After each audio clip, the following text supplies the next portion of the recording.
Mes chers compatriotes, c'est le chapitre 2 de cette série de vidéos que j'ai décidé de consacrer aux questions économiques et financières qui sont actuellement sur la table, si j'ose dire, au sein de l'Union européenne pour sortir les pays membres de l'Union européenne en général et la France en particulier de la catastrophe économique et sociale provoquée par la pandémie de Covid-19. Dans un premier chapitre, la première vidéo, j'avais dressé l'ensemble des 5 plans. Je vous parle aujourd'hui, nous sommes le 18 juin. J'avais dressé l'ensemble des 5 plans qui, depuis le mois de mars, ont été annoncés à grands sons de trompe par les médias, à grand renfort de centaines de milliards d'euros, sans que les gens n'y comprennent bien grand-chose. Et donc j'avais essayé d'apporter un peu de clarté. Dans cette deuxième vidéo, dans ce chapitre 2, je voudrais insister sur les risques colossaux, je dis bien colossaux, en termes financiers notamment, du plan de l'initiative Macron-Merkel, l'initiative franco-allemande, qui a été transformée en un projet porté par la Commission européenne, présenté par Mme von der Leyen et qui a suscité un concert de louanges dans les médias français sur le thème que c'était un moment hamiltonien parce qu'on avait enfin une mutualisation des dettes, etc. J'y reviendrai, ce qui n'est pas vrai. Eh bien, ce plan Macron-Merkel proposé maintenant par la Commission européenne, en fait, risque de créer des problèmes financiers considérables pour la France et les Français. Avant que je ne commence, je voudrais faire une petite mise en garde, parce que cette vidéo est longue. Et elle est forcément un peu technique. J'essaye de présenter ça de la façon la plus claire possible, mais malheureusement, c'est pas toujours. On peut pas non plus rendre. Quand on parle des finances, on est bien obligé de parler quand même d'un certain nombre de notions financières minimales. Et je voudrais à ce propos attirer votre attention sur le fait que je sais qu'il y a des gens qui disent c'est trop long, il faudrait un truc qui dure. Actuellement, c'est des messages Twitter avec simplement c'est pas 150 lettres, ou alors il faut qu'une vidéo ne dépasse pas 3 minutes et 57 secondes, sinon les gens, la perte d'attention est terrible, etc. Je comprends bien tout ça. Mais la question qui se pose, c'est à force d'avoir ce genre de politique spectacle, avec des dirigeants politiques qui ne font que lancer des mots à la cantonade et faire quelque chose de superficiel, eh bien en fait on ne va jamais au fond des choses. Or ce dont les Français ont besoin, je pense, c'est d'avoir à la tête du pays des responsables. Et un responsable, étymologiquement, c'est quelqu'un qui apporte une réponse. Responsable, réponse. Une réponse aux problèmes du jour en allant au fond des choses. Parce que sinon, si c'est pour lancer à la cantonade des phrases, à ce moment-là, c'est comme Hanouna. Hein. On peut très bien faire une émission de variété. Mais on ne fait pas d'émission de variété, on fait de la politique. Donc là, je vais être obligé d'aller au fond des choses pour que vous compreniez bien la catastrophe, je dis bien la catastrophe qui arrive, et que vous compreniez bien au passage pourquoi moi je fais de la politique. Parce que je ne peux plus supporter que notre pays soit dirigé par des gens qui ne font pas de politique, qui ne sont en fait que des cabotins, que des gens qui ne savent même pas de quoi ils parlent et qui prennent des engagements au nom de notre pays qui risquent d'entraîner des catastrophes non seulement pour nous-mêmes, mais pour nos enfants et les générations ultérieures.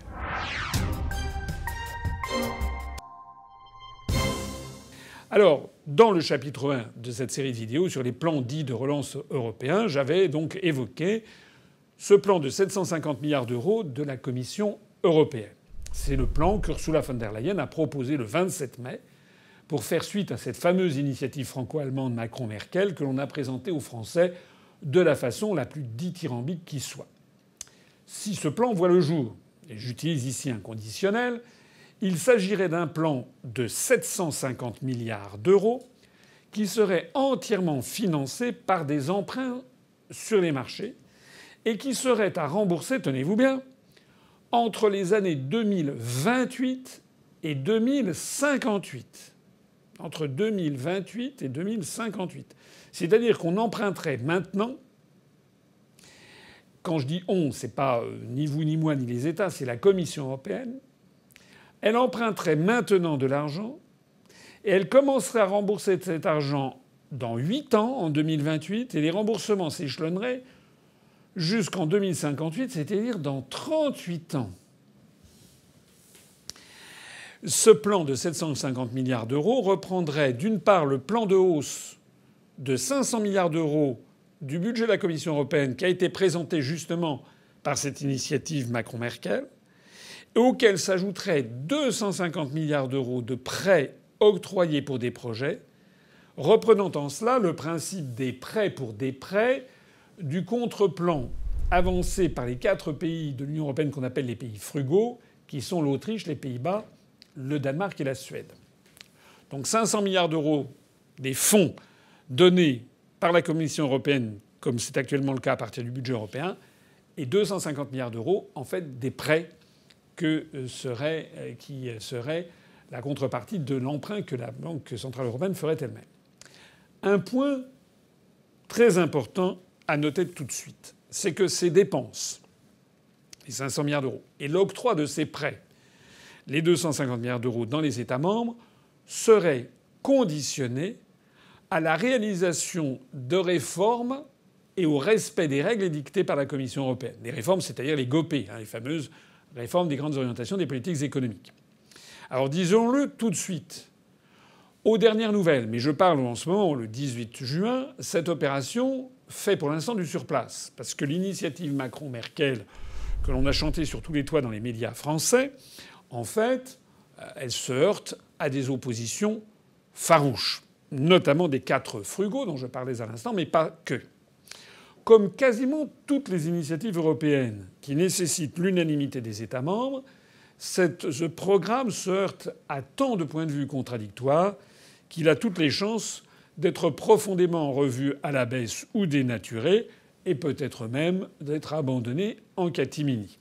D'ailleurs, mardi 9 juin, il y a 9 jours, les 27 ministres des Finances des États membres de l'Union européenne se sont retrouvés pour le Conseil ECOFIN, comme on dit, en visioconférence du fait de la pandémie, pour débattre ensemble de cette initiative Macron-Merkel reprise par la Commission européenne. Et comme l'a souligné le journal Le Monde de ce jour-là, qui dressait le bilan, eh bien ce plan de relance européen de 750 milliards d'euros, je cite le journal Le Monde, est très loin de faire l'unanimité. À la fracture classique entre le Nord, avec des pays rigoureux financièrement, et le Sud de l'Europe, qui sont considérés en général comme moins rigoureux, qui n'ont pas la même conception de l'orthodoxie budgétaire, s'ajoute de plus en plus un clivage entre les pays du sud de l'Europe et les pays de l'Est du vieux continent, où on a le sentiment, en Pologne, en Hongrie, en Bulgarie, en Roumanie, etc., que ce que l'on donne aux uns est pris aux autres. Les pays de l'Est, que l'on surnomme les amis de la cohésion, entre guillemets, ne voient, comme d'habitude, que leurs seuls intérêts et militent pour une large redistribution des fonds européens.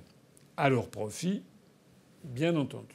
Donc, rien ne dit pour le moment si les frugaux vont finalement accepter une quelconque hausse du budget européen, parce que finalement, c'est ça le point central du plan Macron-Merkel, c'est une hausse du budget européen financée par emprunt.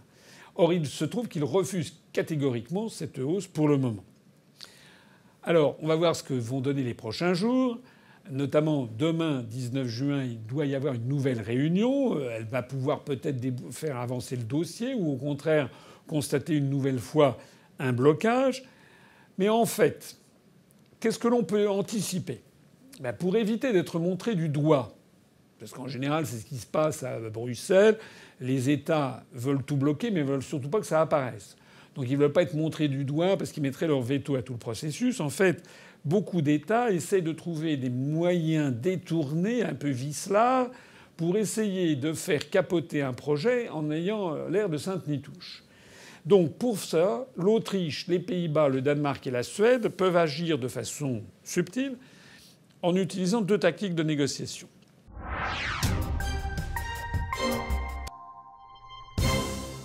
La première tactique consisterait à donner leur accord à l'endettement de la Commission européenne. Alors on dirait que c'est un moment historique, l'Europe n'avance qu'à grands coups de crise, etc. Les pays frugaux ont fini par céder, etc., etc.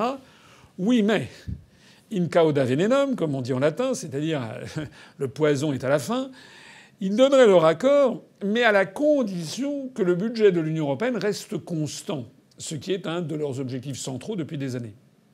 Pourquoi c'est un objectif central? Parce que ce sont 4 pays contributeurs nets au budget européen, et ils savent que toute hausse du budget européen se traduirait automatiquement par une hausse de leur contribution nette. Soit dit en passant, énormément de responsables, enfin de dirigeants français ne l'ont toujours pas compris. Quand je vois des dirigeants français qui disent qu'il faut absolument une augmentation du budget européen, ils ne se rendent pas compte que ça veut dire qu'il faudrait que la France soit encore plus taxée. Actuellement, la France donne à peu près 9 à 10 milliards d'euros de plus qu'elle ne reçoit. Si on multipliait le budget européen par 2, une formidable hausse, on dirait que c'est une victoire de l'Europe, ça voudrait dire qu'au lieu de donner 9 à 10 milliards d'euros chaque année en plus qu'on reçoit, on donnerait 18 à 20 milliards d'euros. C'est ça que ça veut dire. Hein. Il semble qu'il y ait beaucoup de dirigeants de partis politiques français qui n'aient toujours pas compris. Mais je peux vous dire qu'aux Pays-Bas, en Autriche, en Suède, au Danemark et en Allemagne, bien entendu, parce que l'Allemagne se cache derrière ces 4 frugaux, eux, ils ont bien compris. Ils ne veulent donc pas une augmentation du budget. D'ailleurs, les 4 frugaux ont déjà proposé un contre-plan en ce sens. C'est-à-dire, oui, d'accord pour un endettement, mais à budget constant. Mais il faut bien comprendre ce que ça signifie. Si on a une augmentation des dépenses, notamment pour la pandémie, à budget constant, ça revient à exiger de diminuer d'autres dépenses budgétaires européennes. C'est une évidence. Or, ces 4 frugaux, comme la plupart des pays du nord de l'Europe, considèrent que parmi les dépenses du budget européen, il y en a qui ne sont pas prioritaires et qu'il devrait donc être taillé dans le vif de ces dépenses afin de réorienter les fonds dégagés vers la lutte contre les effets de la pandémie ou vers des secteurs d'avenir. Mais c'est quoi les dépenses budgétaires européennes que l'on devrait sabrer selon les pays du Nord? Devinez. Ce sont d'abord et avant tout les dépenses de la politique agricole commune, de la fameuse PAC, qui représente une partie très importante du budget européen et qui depuis longtemps est dans le collimateur des pays du Nord parce qu'ils en sont très peu bénéficiaires et parce qu'ils estiment qu'elle représente une part exagérée du budget européen pour une activité qu'ils jugent passéiste, ce que je trouve scandaleux. Nourrir une population, l'agriculture n'est pas du tout une activité passéiste. Mais pour eux, c'est une activité où on pourrait très bien se fournir en blé ou en viande au Brésil, aux États-Unis, au Canada. En revanche, ce qu'il faudrait, c'est développer des activités de high-tech, des services informatiques, de la médecine, des choses comme ça. Donc ça serait les choses chics. Voilà. C'est comme ça qu'ils raisonnent. Mais continuons le raisonnement. Quel est le premier pays bénéficiaire des fonds de la politique agricole commune? Vous le savez bien. C'est la France. C'est la France. Et donc, les États frugaux considèrent que la France bénéficie d'une façon exagérée de la politique agricole commune au profit de nos agriculteurs. Donc, l'Autriche, les Pays-Bas, le Danemark et la Suède auraient, dans cette tactique de négociation, un moyen excellent pour faire ce qu'au XVIIIe siècle on aurait appelé une réponse du berger à la bergère, ce qu'on dirait aujourd'hui une réponse du tac au tac, en mettant la France dans le plus grand embarras. Parce qu'en disant très bien, on est d'accord pour augmenter les dépenses sur les sujets d'avenir ou pour lutter contre la pandémie, mais nous on est contre l'augmentation du budget européen, donc il faut diminuer la PAC. Or Macron sait bien qu'il doit quand même défendre le niveau de vie de nos agriculteurs, qui sont d'ailleurs dans une situation de plus en plus désastreuse. Et donc, de ce fait, Macron serait obligé de dire non, moi aussi, je suis obligé de défendre mes intérêts nationaux. Et donc, d'un seul coup, les 4 frugaux renverraient à Macron et à la France le mistigris de qui n'est pas suffisamment coopératif avec les autres pays d'Europe.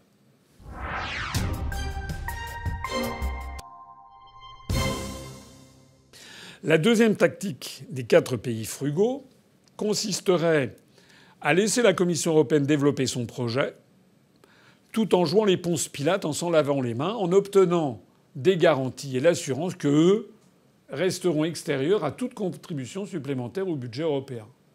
En bref, ils ne se sentiraient pas liés par cette idée. Donc ils pourraient très bien dire oui, faites l'augmentation du budget que vous voulez en vous endettant comme vous voulez, mais nous, on ne marche pas dans la combine. Donc nous, on ne participera ni à l'emprunt, ni à l'utilisation de cet emprunt.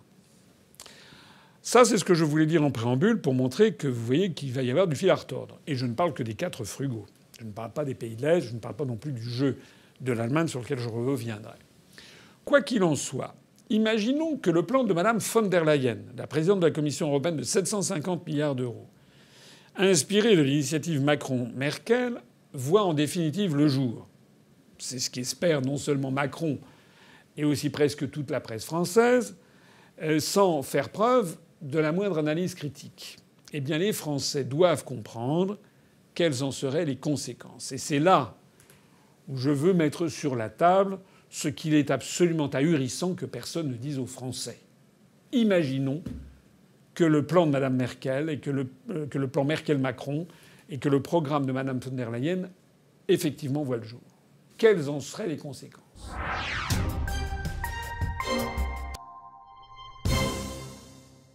Première conséquence. Sur les 750 milliards d'euros, il y en a 250 qui seraient des prêts contre des prêts. On peut estimer que les bénéficiaires des prêts seront chargés de rembourser.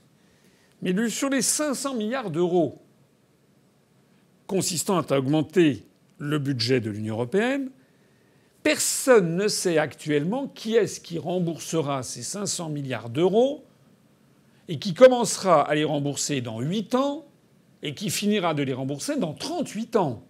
Ces 500 milliards d'euros empruntés sur les marchés par la Commission européenne pour ces dépenses budgétaires nouvelles. D'abord, d'ailleurs, il n'est finalement pas certain que les investisseurs internationaux vont se précipiter pour prêter de l'argent avec une maturité, comme on dit dans le jargon financier, aussi longue que 38 ans à l'Union européenne. Parce que les gens ne sont pas bêtes sur les marchés financiers à travers le monde. De New York à Tokyo, de Shanghai à Londres ou de Francfort à Amsterdam, dans toutes les bourses principales du monde, tous les financiers du monde savent bien que l'Union européenne ne se porte pas bien, qu'elle est entrée, notamment depuis le Brexit, dans une période que l'on peut qualifier au minimum de très fortes incertitudes sur son avenir, et pour certains, pour ne pas dire qu'elle est en pleine déliquescence. Donc les investisseurs internationaux, qui sont des fonds de pension, je sais pas, australiens, guatémaltèques, sud-africains ou je sais pas quoi, les gestionnaires de ces fonds d'investissement, ou bien des grandes fortunes, pourraient très bien craindre que l'emprunt lancé par l'Union européenne aujourd'hui, dans 8 à 38 ans, qui est-ce qui le remboursera si l'Union européenne se désintègre ? Ils pourraient très bien craindre que ce soit en fait une réédition des fameux emprunts russes qui ont marqué la mémoire collective. Rappelez-vous, l'Empire russe s'était endetté pour des sommes colossales à la fin du XIXe siècle et au début du XXe siècle pour financer notamment la modernisation de la Russie tsariste et des infrastructures. Il l'avait fait notamment auprès du public français. Et beaucoup de Français avaient souscrit des emprunts russes en disant au moins là on est sûr qu'on sera remboursé parce que c'est un régime à poigne. Il y avait eu d'ailleurs l'alliance franco-russe avec le voyage en 1894 de Nicolas II et d'Alexandra Féodorovna qui avait été reçu par le président Félix Faure, et c'était le grand amour franco-russe. Bon. Donc beaucoup de nos parents, grands-parents, arrière-grands-parents, arrière-arrière-grands-parents, ça dépend à quel âge vous avez, avaient placé de l'argent auprès de cet emprunteur, l'Empire tsariste, qui paraissait solide. Et puis, vous savez qu'il a tout simplement fait défaut lorsque les bolcheviks, après la révolution d'octobre, ont pris le pouvoir, ont décidé de répudier cette dette. Voilà.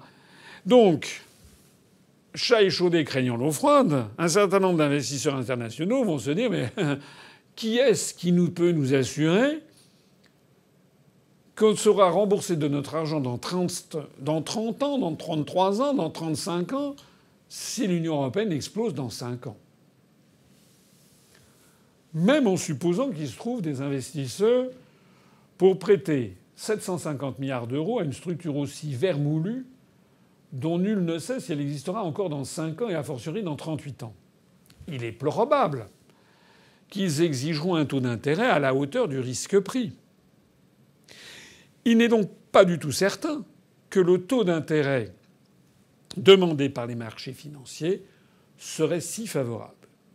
Il y a même tout lieu de penser que le taux d'intérêt auquel la Commission européenne s'endetterait dans le cadre Macron-Merkel recarrossé von der Leyen, il y a tout lieu de penser que le taux d'intérêt serait moins favorable que les taux obtenus par les émissions obligataires françaises aujourd'hui sur les marchés. Donc, c'est pour nous un marché de dupes. On peut comprendre peut-être que ça serait meilleur que les taux d'intérêt pour l'Italie, et encore, mais nul ne sait quel sera l'accueil fait par les marchés. Pour répondre en partie à cette objection, les plus eurofanatiques évoquent que le remboursement pourrait être gagé par la création de ce qu'ils appellent un impôt européen. Mais cette notion représente un tel chiffon rouge pour certains États membres que la probabilité qu'elle soit retenue reste très faible, sauf à ce que l'on joue sur les mots et que l'on baptise impôt européen ce qui serait en fait une simple hausse des droits de douane qui finance d'ores et déjà pour partie le budget de l'Union européenne qui provient des droits de douane des produits importés venant de pays hors zone Union européenne, par exemple fabriqués en Chine. Quand ils arrivent sur le territoire de l'Union européenne, ils sont frappés de droits de douane qui vont directement abonder le budget de l'Union européenne.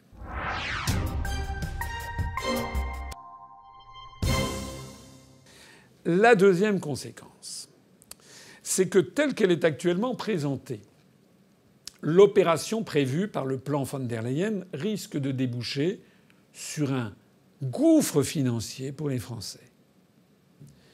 Comme je l'ai dit précédemment, sur les 750 milliards d'euros, 500 seront des subventions aux 27 États.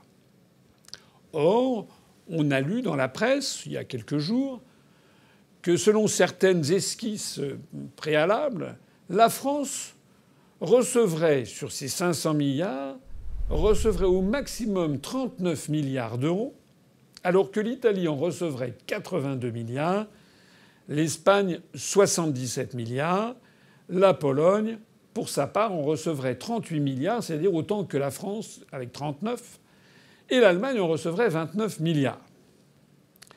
Je rappelle qu'il s'agit d'une augmentation du budget européen qui ne dit pas son nom et dont le financement est reporté sur les générations futures. Je voudrais mettre ici l'accent sur un élément qui est quand même très important. Le montant de 39 milliards d'euros maximum annoncé pour la France peut paraître élevé, mais il est inexplicablement très inférieur au montant annoncé pour les autres États que je viens de dénoncer. En particulier, je ne sais pas vous, mais moi je ne comprends pas pourquoi la France recevrait moitié moins de subventions européennes que l'Italie ou l'Allemagne pour remédier à la pandémie de coronavirus, alors que la France a été pratiquement aussi touchée que ces deux pays par la Covid-19. J'ai regardé les chiffres. Au 17 juin 2020, on totalisait 34 448 morts en Italie de la Covid-19, 29 547 morts en France et 27 136 morts en Espagne. Cela représente donc 16,6% de morts de plus en Italie qu'en France et 8,2% de morts de moins en Espagne qu'en France. Alors pourquoi, dans ces conditions, l'Espagne et l'Italie auraient-ils 2 fois plus de subventions que nous ? On ne comprend pas non plus pourquoi un pays comme la Pologne, qui a été très peu touché par la pandémie en nombre de morts, bénéficie du même montant que la France, 38 contre 39 milliards, puisque le 17 juin, j'ai regardé les chiffres, on comptait 1272 morts de la Covid-19 en Pologne, c'est-à-dire seulement 4,3% du nombre de morts en France. Il semble que même l'Allemagne serait donc beaucoup mieux traitée que la France, puisque quant à elle, elle empocherait 29 milliards d'euros, je l'ai dit, c'est-à-dire près des trois quarts, 74,4% de la somme reçue par la France, alors que le nombre des morts de la Covid-19 en Allemagne s'élevait à 8830 le 17 juin, c'est-à-dire hier, puisque je parle le 18 juin, c'est-à-dire 30%, 29,9% du nombre de morts en France. Alors, pour expliquer ce mystère où la France apparaît comme spécialement maltraitée, j'ai repéré un article du Figaro du 27 mai qui nous a assuré que la répartition de ces subventions ne se ferait pas selon le nombre des morts, mais reposerait sur des projections de croissance économique territoire par territoire dans l'Union européenne. Pas pays par pays, à l'intérieur de chaque pays, par sous-région, etc. Alors c'est là que les bras m'en tombent. j'ai découvert cette chose étonnante, quasiment miraculeuse. C'est une carte qui a été établie par les services de la Commission européenne, qui a été diffusée dans la presse, et qui fait apparaître la France comme un pays dont l'économie aurait été beaucoup moins touchée que celle de ses voisins par le confinement dû à la Covid-19. Et cela au point même que l'économie française aurait été, par exemple, globalement moins touchée que l'économie suédoise, alors qu'il n'y a pas eu de confinement en Suède et que tous les commerces et toutes les entreprises ont continué à fonctionner comme si de rien n'était. Je vous suggère de regarder la carte qui va apparaître sur votre écran, comme on peut le voir sur cette carte. La France, d'après les services mirobolants de la Commission européenne, l'économie française serait donc beaucoup moins touchée que l'économie espagnole ou que l'économie italienne, mais aussi beaucoup moins touchée des pays de l'Est, comme la Pologne, qui a des tons très foncés, comme vous le voyez. Quand c'est très foncé, c'est qu'il y a une chute du PIB très importante. La Roumanie, la République tchèque, la Slovaquie, la Hongrie, la Bulgarie, la Slovénie, la Croatie, la Grèce, la Lituanie. Toujours, si on regarde bien cette carte, vous voyez que la Suède, la Finlande, l'Irlande semblent moins bien s'en sortir que la France du point de vue économique, alors que c'est quand même bizarre, puisque je l'ai dit tout à l'instant, la Suède, par exemple, n'a pas procédé au confinement. Nous, quand on a procédé au confinement, il y a les restaurateurs, les brasseries, par exemple, ou tous les services liés aux touristes, ils ont vu leur chiffre d'affaires quasiment anéanti, ou baissé de 90, 95%, voire 100%. Quant à l'Allemagne, si vous regardez cette carte, certains de ces territoires sont dans des couleurs plus foncées, notamment la Sarre, que celles de toutes les régions françaises. La situation semble également plus dégradée du point de vue économique globalement aux Pays-Bas qu'en France. Alors effectivement, en vertu de cette carte qui nous a été produite par les services de la Commission européenne, c'est vrai, il est logique que la France reçoive beaucoup moins de subventions que les autres pays qui apparaissent comme très touchés par la pandémie. Mais, il y a un mais. Peut-on m'expliquer pourquoi la France s'en sortirait si bien du point de vue de la Commission européenne, alors que nos médias, aujourd'hui, là, à la mi-juin, nous expliquent que notre récession et nos déficits non seulement risquent d'être catastrophiques, mais risquent même d'être les pires du continent. Alors là, il y a quand même une totale incohérence. En réalité, les fonctionnaires européens en poste à Bruxelles et les autres pays de l'Union européenne semblent avoir parfaitement compris que la France est actuellement aux mains de dirigeants qui sont totalement soumis à ce que De Gaulle appelait l'esprit d'abandon. Et même plus grave, ça fait plus de 40 ans qu'on a appris aux Français à détester leur propre pays, à le ridiculiser, à considérer qu'il ne fallait surtout pas défendre nos intérêts nationaux. C'est ici le moment de citer ce que Charles de Gaulle pensait précisément des dirigeants qui hantaient les allées du pouvoir de la IVe République contre laquelle il s'est tant battu. Le fondateur de la France libre n'avait pas mâché ses mots devant Alain Peyrefitte le 16 janvier 1963. C'est précisé dans le livre C'était de Gaulle, paru chez Fayard dans le tome 2. Et l'analyse que faisait de Gaulle est aujourd'hui d'une actualité absolument brûlante. Voilà ce que disait de Gaulle. Il disait « Il y a plus grave, c'est l'esprit d'abandon. Cette espèce de trahison de l'esprit dont on ne se rend même pas compte. L'esprit de Locarno. L'esprit qui nous a amenés à tout lâcher sans aucune garantie. L'esprit qui nous a amenés à laisser réoccuper la Rhénanie par Hitler.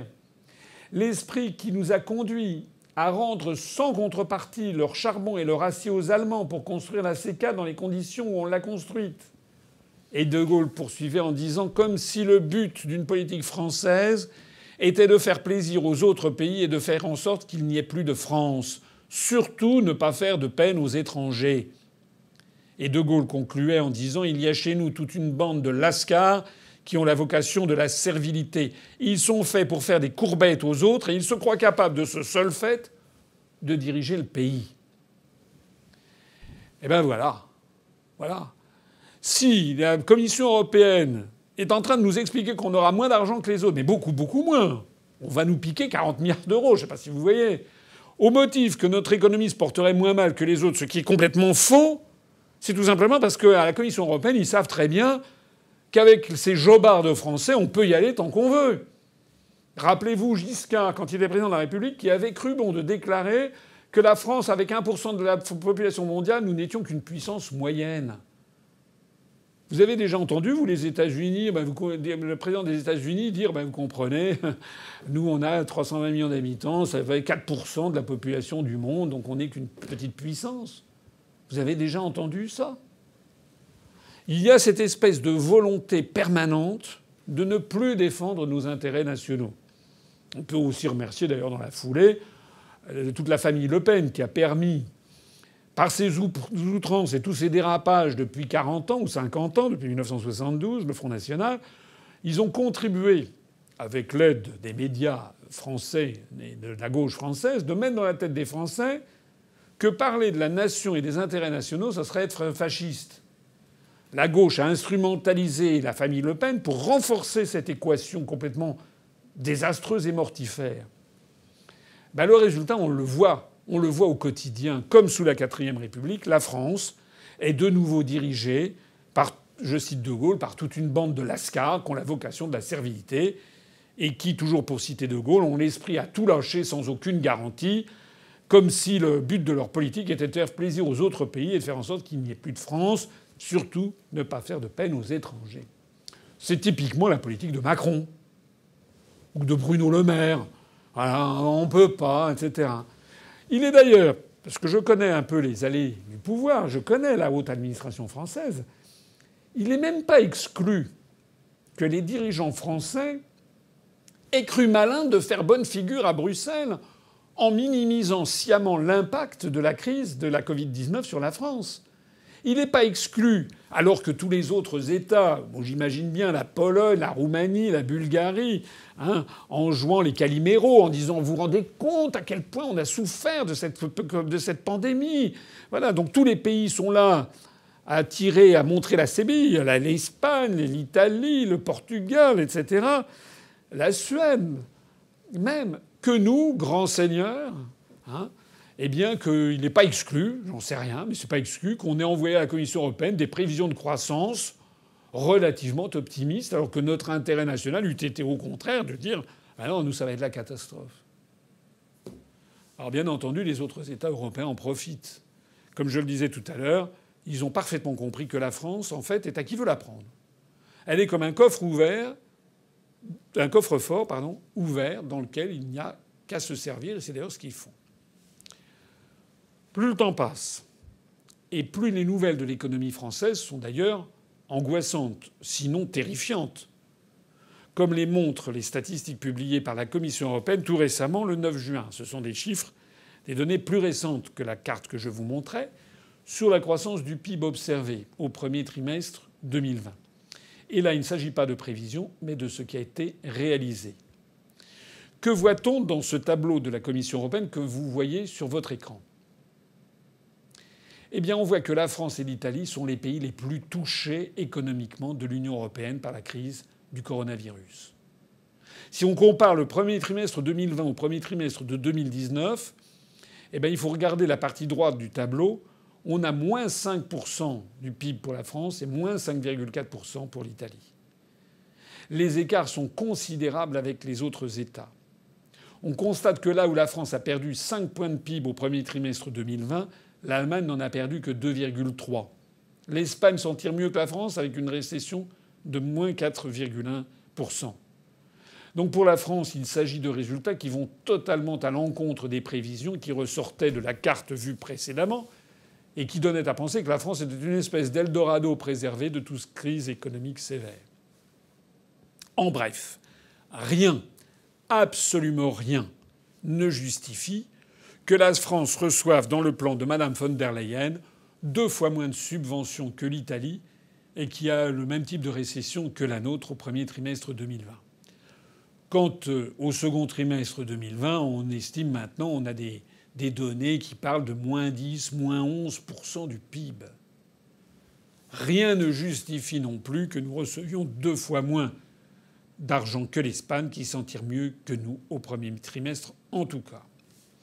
Quant à la Pologne, qui devrait recevoir 38 milliards d'euros contre 39 à la France dans le plan de la Commission européenne, elle, quand nous, on a perdu moins 5 points de PIB au premier trimestre 2020, La Pologne a vu son PIB progresser de 1,7 points au premier trimestre 2020 par rapport au premier trimestre 2019.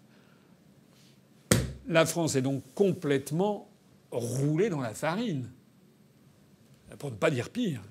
En fait, c'est un énorme scandale qui est en train d'arriver et qui démontre, je ne sais pas comment dire, la sottise, la bêtise des dirigeants français, que même la haute administration française n'a manifestement pas réussi à raisonner, ou parfois, peut-être pour se faire bien voir, ils vont peut-être à Bruxelles en disant non, nous, chez nous, tout va très bien, madame la marquise. D'ailleurs, le scandale est encore plus complet du fait que je sois le seul à le dénoncer. Avez-vous entendu d'autres dirigeants politiques, et notamment des dirigeants de l'opposition prétendus, Madame Le Pen, Monsieur Mélenchon, mais aussi les socialistes, mais aussi les républicains, est-ce que vous les avez entendus s'indigner de ces estimations qui nous donneraient à nous moitié moins d'argent qu'à l'Italie ou à l'Espagne, et qui nous donneraient autant d'argent qu'à la Pologne, alors que la Pologne a vu son PIB augmenter quand nous, on en a perdu moins 5 points. En réalité, les assemblées, les parlementaires, les membres du gouvernement, tous les intermédiaires, les associations professionnelles, les think tanks de hauts fonctionnaires et j'en passe, ils font quoi? Ils font leur travail ou pas?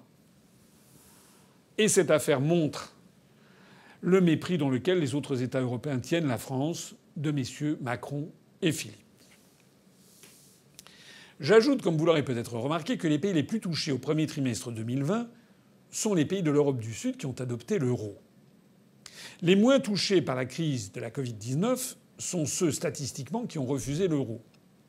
Comme vous pouvez le voir, la récession en zone euro est de moins 3,1%, alors qu'elle n'est que de moins 2,6% dans l'ensemble de l'Union européenne.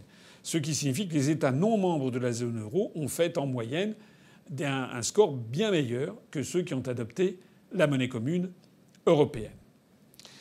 La Suède, le Danemark, la Pologne, la Hongrie, qui n'ont pas l'euro, par exemple, affichent des performances tout à fait honorables. Quant aux pays non membres de l'Union européenne, leur performance est très correcte dans ce contexte déprimé. On assiste à une récession de 1,6% au Royaume-Uni, de 1,5% en Suisse, de 0,4% en Islande et même une croissance de plus 0,2% en Norvège. Quand je l'ai dit, nous, on a vu moins 5 points. Alors, on est le 18 juin. On va voir comment les choses vont évoluer dans les semaines et les mois qui viennent. Mais enfin, ce que je constate, c'est que l'OCDE, qui passait son temps à agiter des horreurs sur ce qui allait se passer au Royaume-Uni avec le Brexit, eh bien, prévoit une année noire pour le Royaume-Uni, mais une année qui est comparable au Royaume-Uni à ce que ce sera pour l'ensemble des pays comme la France, par exemple, si il n'y a qu'une vague épidémique. Je ne parle même pas s'il y a une nouvelle vague d'épidémie. En résumé, nous assistons donc à un très grave décrochage de l'économie française par rapport à ses compétiteurs traditionnels et notamment par rapport à l'Allemagne. Ça ne va pas être sans conséquences sur la suite des événements.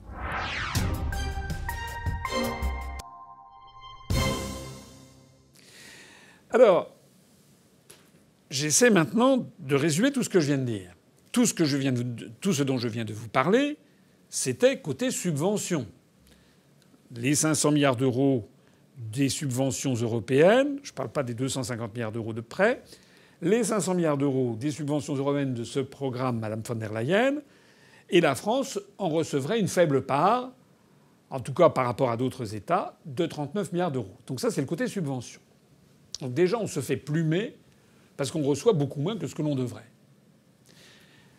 Mais il y a l'autre côté, il y a le côté des coûts et le côté du financement du plan de Madame von der Leyen. Or, la France risque de supporter une part très significative de ses recettes. D'abord, comme je l'ai dit tout à l'heure, il n'est pas sûr que la Commission européenne va se financer à un coût beaucoup plus avantageux que celui de la dette de la France, pour les raisons que j'expliquais précédemment.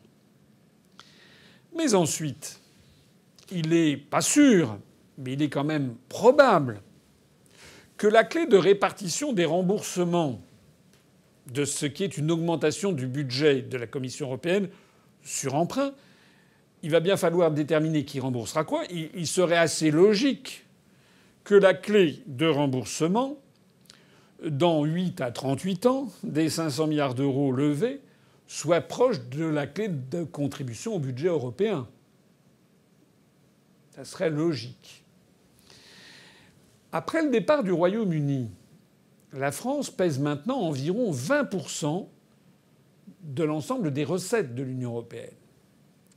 Ça veut donc dire que les Français, si on garde la clé de répartition, en règle générale, du budget européen, pourraient devoir s'acquitter du remboursement de 20% de 500 milliards d'euros, des dettes contractées par la Commission européenne pour augmenter le budget. Or, 20% de 500 milliards d'euros, ça fait 100 milliards d'euros.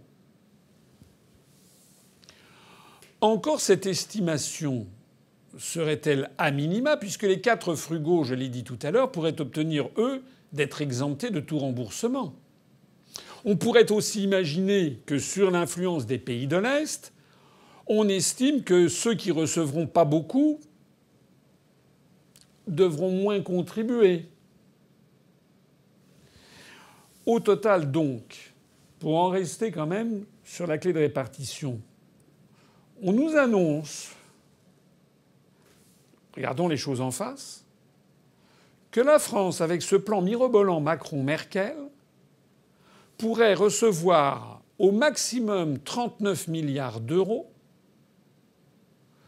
mais la contrepartie, c'est qu'elle participerait à un endettement à un taux d'intérêt sans doute supérieur à ce que nous pourrions avoir, et qu'au bout du compte, nos enfants, dans 28, 30 ans, 35 ans, devraient peut-être rembourser 100 milliards d'euros hors intérêt après n'en avoir reçu que 39.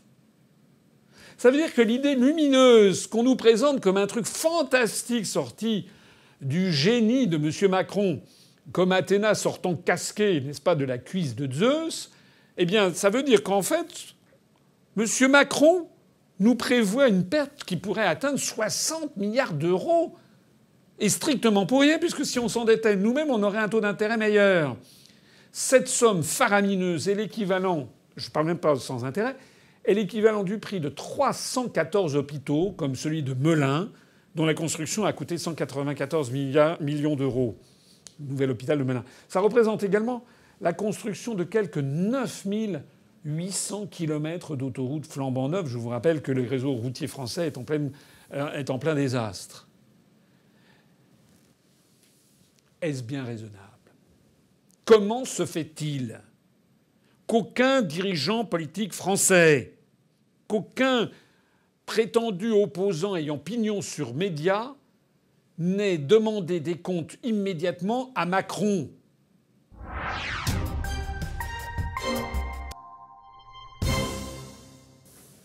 Troisième conséquence, le plan de Mme von der Leyen n'entraîne absolument pas une mutualisation des dettes, qui d'ailleurs n'est pas souhaitable.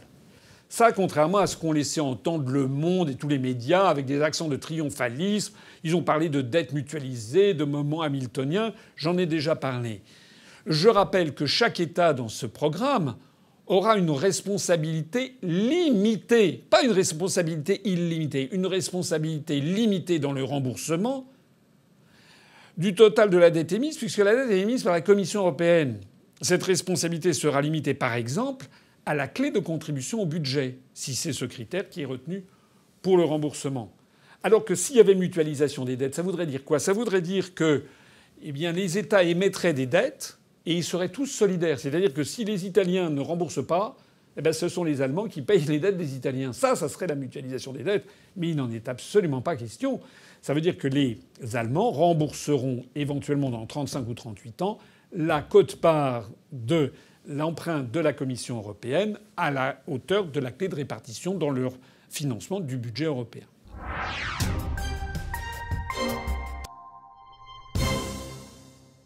Quatrième conséquence. Les 4 pays frugaux, Autriche, Pays-Bas, Suède et Danemark, Ça paraît, ça, actuellement, en voie d'obtenir la conditionnalité de toute aide de la Commission européenne à des réformes et au respect des GOPE, je l'ai dit en préambule tout à l'heure, qui sont discrètement mentionnés sans les nommer, notamment par le journal Le Monde. Le quotidien du soir indiquait récemment que les États bénéficiaires, j'ouvre les guillemets, devront également tenir compte des recommandations que fait une fois par an la Commission européenne à chacun des 27.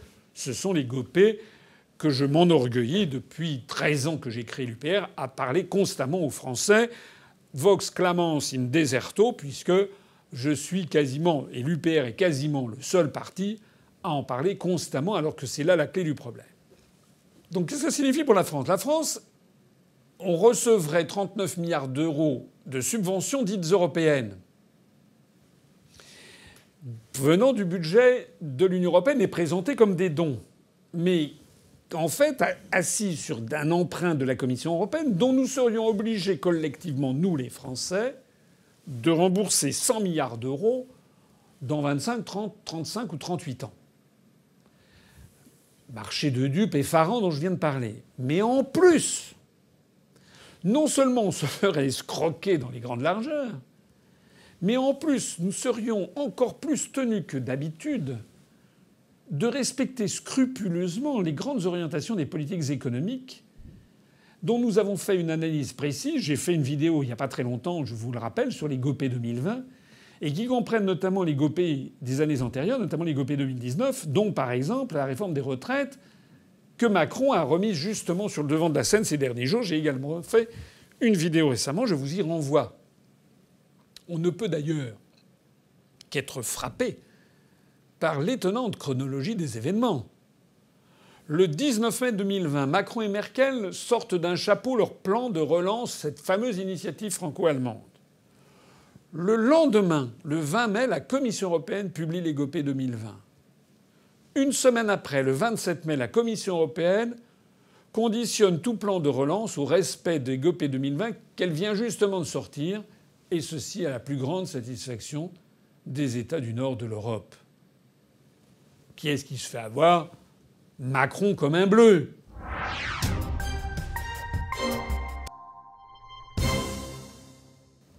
On notera aussi le très probable double jeu de l'Allemagne dans toute cette affaire. Madame Merkel, semble-t-il, vit ces derniers mois à la chancellerie. Encore que, ça fait quand même maintenant très longtemps qu'elle y est, 18 ou 19 ans, encore que, elle est quand même très populaire parce qu'elle a fait une bonne gestion de la Covid-19, rien à voir avec ce qui s'est passé en France. Sa successeur a jeté l'éponge. En attendant, Madame Merkel devrait quitter la chancellerie sans doute à la fin de cette année, et elle ne veut pas apparaître comme la marâtre de l'Union européenne. Elle veut d'autant moins apparaître que l'Allemagne va prendre pour 6 mois à partir du 1er juillet la présidence tournante du Conseil de l'Union européenne du 1er juillet 2020 au 31 décembre 2020. Donc en apparence, Mme Merkel, elle joue les européennes. C'est pour ça qu'elle a lâché du lest. Et donc certains ont dit c'est une divine surprise. Comment se fait-il que Macron a réussi à la convaincre ? Mais non. Mais non. Non. Faut-il que les Français soient naïfs ? Faut-il que les commentateurs soient d'une naïveté sans borne ? En coulisses, les dirigeants allemands se réjouissent très probablement que les 4 frugaux emmenés par l'Autriche et les Pays-Bas aient endossé le mauvais rôle. Il ne faut quand même pas oublier que les 4 frugaux étaient 5. Vous savez, c'est comme les 3 mousquetaires qui étaient 4. Mais les 4 frugaux, ils étaient 5 à l'origine, avec l'Allemagne. Et il est très probable que dans le jeu des chancelleries de ces pays, l'Allemagne ait dit, pour des raisons de diplomatie et parce que nous allons présider la présidence tournante de l'Union européenne, nous allons prendre un peu des distances officiellement d'avec vous, et au lieu qu'on parle des 5 frugaux, il y en aura les 4. Mais déjà, vous, les 4, vous avez un pouvoir de blocage puisqu'il faut l'unanimité. Et nous, l'Allemagne, on essaiera de jouer les bons offices, mais fondamentalement, nous sommes avec vous.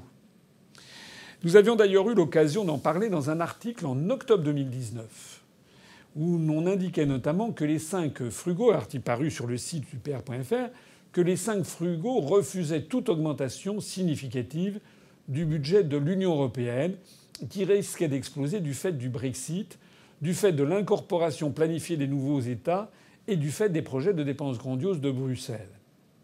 C'était en 2018 qu'on avait publié cet article. Une pandémie plus tard, on en est exactement au même point.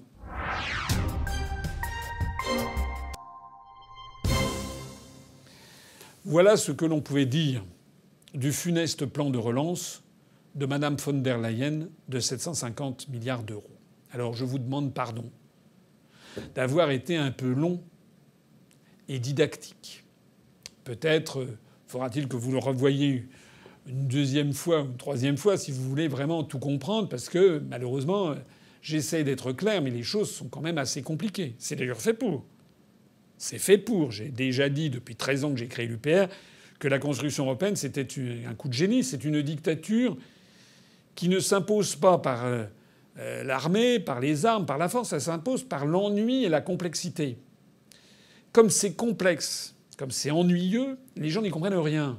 Et donc les gens préfèrent regarder, je sais pas, une émission de télé ou un match de foot plutôt que de s'y intéresser. C'est humain, c'est normal.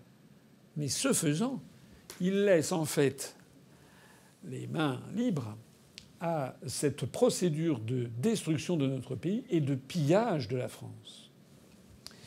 En attendant, les Français, vous, à qui je m'adresse, mais aussi parce qu'il y a beaucoup de journalistes qui me suivent, et aussi des parlementaires, des maires, des élus qui suivent nos émissions. Je m'adresse à toutes celles et tous ceux qui m'écoutent et qui me regardent. Je m'adresse à leur conscience. C'est plus Asselineau, c'est plus l'UPR, je m'adresse à leur conscience. Est-ce que vous pouvez comprendre ? Est-ce que vous pouvez comprendre que s'il y a un seul pays qui devait s'opposer à ce nouveau plan de la Commission européenne, c'était justement la France, qui risque d'être complètement plumée, parce qu'on va payer plus que les autres pour recevoir moins que les autres. Et l'ironie tragique veut que, au lieu de s'y opposer, c'est la France de Macron qui en a pris l'initiative. Je peux vous assurer que dans les allées de Bruxelles ou derrière les portes capitonnées d'un certain nombre de gouvernements dans des pays d'Europe, les gens se tapent sur les cuisses en disant « die Franzosen sind verrückt ». Ils sont complètement dingues, ça veut dire, les Français. Ils n'en reviennent pas. Beaucoup de Français constatent avec un sentiment d'appréhension et d'effroi que rien ne va plus, que l'État est entré en pleine déliquescence. Il faut qu'ils comprennent que Macron est prêt, pour satisfaire son ego et pour satisfaire l'oligarchie qui l'a fait élire avec une campagne médiatique sans précédent en 2017, il est prêt à exposer la France et les générations futures à des risques financiers colossaux et totalement inconsidérés. Que le gouvernement français s'enorgueillisse des annonces de Mme von der Leyen, c'est vraiment le comble du scandale, lorsqu'on sait qu'il n'a pas été capable, ce même gouvernement, d'accorder immédiatement, après le déconfinement et sans discussion, cette augmentation massive des salaires et des rémunérations des personnels soignants qui le méritent ô combien. C'est très gentil de dire ce sont des héros et de leur remettre une médaille en chocolat, mais pour l'instant, ils n'ont toujours pas vu l'augmentation de leur salaire alors qu'ils sont payés de façon beaucoup trop chiche et de façon très inférieure à ce que c'est dans la plupart des autres États européens. À défaut que les médias fassent leur métier d'analyse critique, les députés, et là je m'adresse à tous les députés et tous les sénateurs qui veulent peut-être bien regarder cette émission, les députés, quel que soit leur bord, mais plutôt des députés d'opposition. Je m'adresse aux Républicains, je m'adresse au Parti socialiste, je m'adresse au Parti communiste, à la France insoumise, au Front national. Les députés doivent demander au gouvernement, tout de suite, une simulation précise sur ce que cette nouvelle marotte européiste de Macron va rapporter et surtout ce que ça va coûter aux Français. Pas seulement les députés, mais les sénateurs aussi. Nos parlementaires doivent exiger un bilan financier de cette opération qui sera rendu public et un bilan comparatif avec les autres pays de l'Union européenne. Parce que je connais la façon en général qu'on a de noyer le poisson, c'est de dire oui, ça apparaît comme très cher, mais il faut comprendre qu'il y a des effets macroéconomiques, on va pouvoir plus vendre, nanani, nanana. Comme si le même raisonnement ne s'appliquait pas aux autres États. Non, non. Il faut qu'il y ait un bilan coûts et recettes prévisionnel pour la France, et la même chose pour l'Allemagne, pour l'Italie, pour l'Espagne. Et qu'on mette ça devant les Français. Et si le gouvernement ne le fait pas, nous, on le fera. Le gouvernement doit expliquer notamment qui remboursera entre 2028 et 2058 les sommes faramineuses empruntées par la Commission européenne. Le gouvernement doit aussi s'expliquer sur ce qui se passerait au niveau du remboursement si un nouveau pays devait entre-temps quitter l'Union européenne. Imaginons par exemple que l'Italie empoche 80 milliards d'euros et que dans 2 ans elle quitte l'Union européenne. Et qu'on nous demande, nous, de rembourser à partir dans 8 ans, dans 10 ans, dans 20 ans, dans 25 ans, qu'on nous demande de rembourser et que l'Italie ne soit plus membre de l'Union européenne. Qui paiera ? En fait, le prix Nobel d'économie américain Joseph Stiglitz ne s'était pas trompé lorsqu'il avait estimé, à propos de la zone euro, il avait dit ce sont ceux qui en sortiront en premier qui s'en sortiront le mieux. Les Français doivent comprendre le piège mortel dans lequel les européistes ont enfermé la France. Je vais prendre une image pour qu'elle parle à tout le monde. Imaginez que vous réserviez une villa pour 27 personnes pour l'été. Évidemment, je fais allusion aux 27 États membres de l'Union européenne, depuis le départ du Royaume-Uni. Et imaginez que cette location d'été ne puisse pas être annulée. Le temps passe et une première personne parmi les 27 se décommande. Du coup, le prix de la location doit être supporté non plus par les 27 du départ, mais par les 26 restants. Et puis ensuite, il y a une famille entière de 4 personnes qui se décommande où chacun devait payer son écho. À ce moment-là, on n'est plus 26 à payer, mais on tombe à 22. Le prix de la location doit être supporté par les 22 personnes restantes. Etc., etc. Si vous êtes dans les tout derniers, c'est vous qui allez supporter un prix phénoménal de location, puisque ce qui devait être partagé à 27 ne le sera plus qu'à 3 ou 4, s'il n'y a plus que 3 ou 4 personnes, voire tout seul, si vous restez tout seul. Eh bien, la construction européenne, ça fonctionne de la même façon. Et plus encore, le plan de Mme von der Leyen. La question, c'est donc de savoir si les Français veulent en sortir maintenant ou s'ils préfèrent supporter le fardeau dont les autres États qui partiront avant 2038, et là on peut être sûr et certain qu'il y en aura un bon paquet, que ces autres États qui partiront avant 2038, eh bien eux, ils se seront peut-être mis au vert et ne rembourseront peut-être pas. Voilà. Voilà ce que cette révolution, entre guillemets, ce moment hamiltonien dont on devrait se réjouir, comme le journal Le Monde, alors qu'il s'agit en fait du racket de l'argent des Français concocté par la Commission européenne. Voilà ce qui se passe. Dans le prochain chapitre, je vais examiner maintenant ce qu'il faut penser du plan de rachat d'actifs supplémentaires de 600 milliards d'euros de la BCE, qualifié de deuxième bazooka par le Figaro. Je vous donne rendez-vous dans cette vidéo numéro 3 sur ces questions financières. Vive la République et vive la France.